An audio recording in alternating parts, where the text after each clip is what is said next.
the sun cast its first light upon the wilderness camp. In the midst of Israel stood the tabernacle, its curtains swaying gently in the desert wind. The altar of burnt offering before it, and within, the holy place where only the priests ministered. Moses, having received the commandments, now called to Aaron and his sons.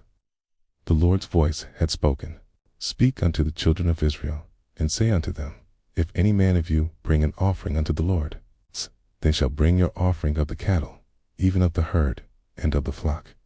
The burnt offering, a man from the tribe of Judah stepped forward, leading a bullock. He laid his hand upon its head, confessing, and the bullock was slain. Its blood was caught and sprinkled round about upon the altar. The inwards and legs were washed, and the whole was laid upon the fire, a sweet savor unto the Lord. Others brought sheep or goats or turtle doves, each according to the law. The meat offering, fine flour mingled with oil, with frankincense upon it, was presented. A memorial handful was burnt upon the altar. The rest was Aaron's and his sons, most holy of the offerings of the Lord made by fire. The peace offering, men and women brought oxen or sheep, the fat covering the inwards, the 2 kidneys, and the caul above the liver. These were burnt upon the altar, a sweet savor, while the breast and right shoulder were for the priest. The sin offering, when a ruler sinned, a male goat without blemish was brought.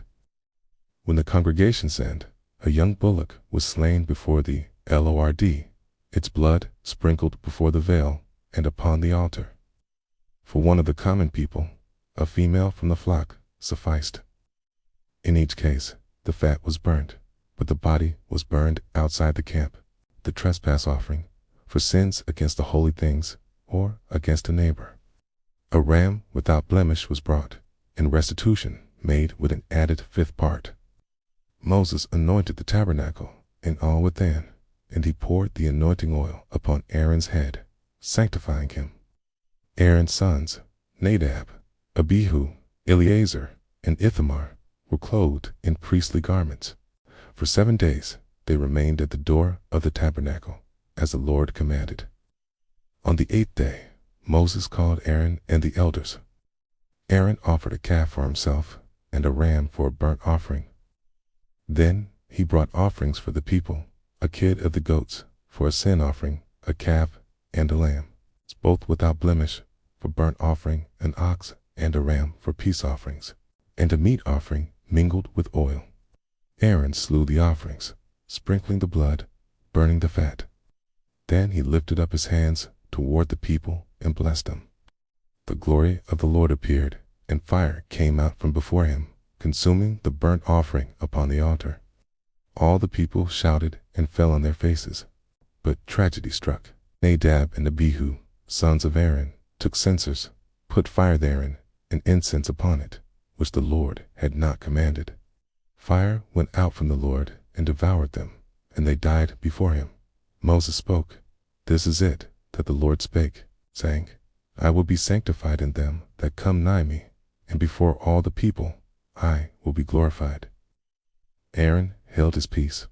Their bodies were carried out in their coats, and Aaron and his remaining sons were commanded not to uncover their heads, nor rend their clothes, lest wrath come upon all the congregation. The Lord spoke to Aaron, commanding that the priests drink no wine nor strong drink when they went into the tabernacle, that they might put difference between holy and unholy, between unclean, and teach Israel all his statutes. And so, amidst the solemnity of sacrifice and the weight of holiness, the priesthood began its service.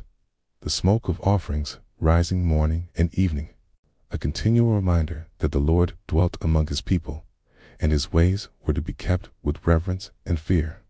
If you enjoyed this short video on Leviticus 1-10, please consider liking and subscribing. Thank you, and God bless.